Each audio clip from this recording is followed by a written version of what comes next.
Winning a chess game isn't something you can simply make happen. There's no outright winning strategy or forced win. If you simply hope that your opponent will do all of the work for you and make a blunder, you won't win as many games and you won't get very good. The only way to win at chess is by playing with sound strategies and gradually making your position better until you have an overwhelming advantage or your opponent can't handle the pressure and cracks. The key to improving your position is making your pieces active. An active piece is one that is full of potential and ready to jump into action. When you start a game of chess, none of your pieces are active. Most of your pieces can't even move. Your job is to get your pieces into the game and put them on active squares where they can attack, defend, and improve your control of the board.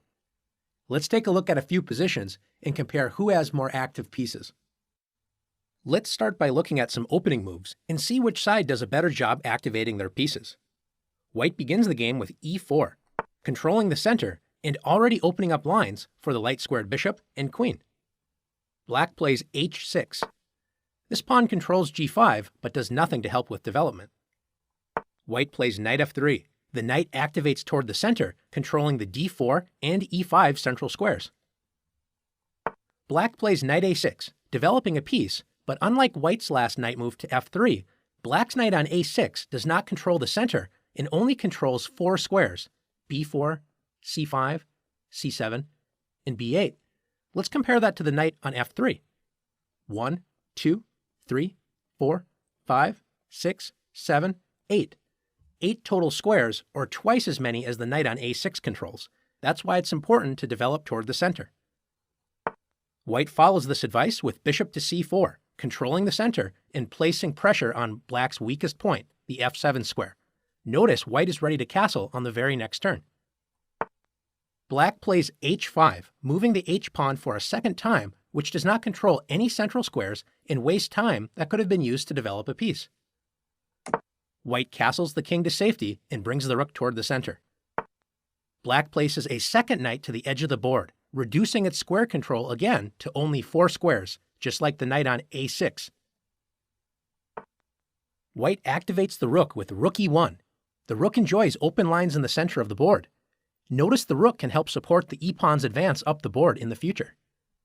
Taking a look at White's position, you can notice that White has placed a pawn in the center, has developed pieces to active squares that help control the center, and White has also castled the king to safety. Black, on the other hand, does not control any of the key central squares, has 2 knights on the edge of the board, and Black has not moved any pawns that would allow the bishops and queen to enter the game. White's position is far more active. Let's take a look at another position. Take a moment and compare White and Black's pieces. Which side has more active pieces, White or Black? Let's first look at White's pieces. Notice that White has 3 pieces in Black's territory, the bishop on f6, the knight on d6, and the rook on c7. All of these pieces are very active. The bishop on f6 controls a lot of key squares right in front of Black's king, and notice the bishop controls the entire a1 to h8 diagonal. This bishop also controls h4 to d8, controlling a lot of dark squares right in Black's territory. The knight on d6 is excellently placed. It's putting pressure on f7, b7, and the bishop on c8. Notice White's rook on c7 is doing the same thing, pressurizing all 3 of these targets as well. The only piece that's not in Black's territory is the rook on d1, and it enjoys a lot of open squares and also protects the knight on d6. Let's compare that with Black's pieces. Black has no pieces in White's territory, and notice Black has 3 pieces still on the 8th rank. The rook on a8, the bishop on c8, and the rook on f8. The only piece not on the back rank is the knight on h6, stuck in the corner. Notice the knight cannot move to f5 or g4 because White has pawns that would capture that knight. Black's pieces are basically paralyzed. Take a look at the light-squared bishop on c8. It has 1 square, d7, and it's already protected by the white rook. The black rook on f8 cannot move to e8 because of the knight, or d8 without getting captured by the bishop. The only piece that can move without getting captured is the rook on a8, and it can only move to b8, where it's not really doing much. So to take a look at this position, we can say White has very active pieces and black has very inactive pieces. Let's take a look at one more position. Finally, in this position, is it clear which side has more active pieces? Let's take a look. Notice that both sides have pawns directly in the center, d4 and d5. Both sides have very active bishops. They both control kingside and queenside space. Both sides have queens directly behind those bishops, controlling good diagonals on the kingside as well as queenside, and they're well placed in the center of the board.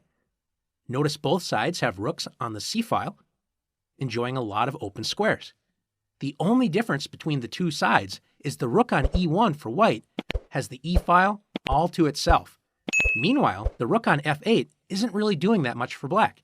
So black solves this by playing rook f to e8. Both sides have very active pieces.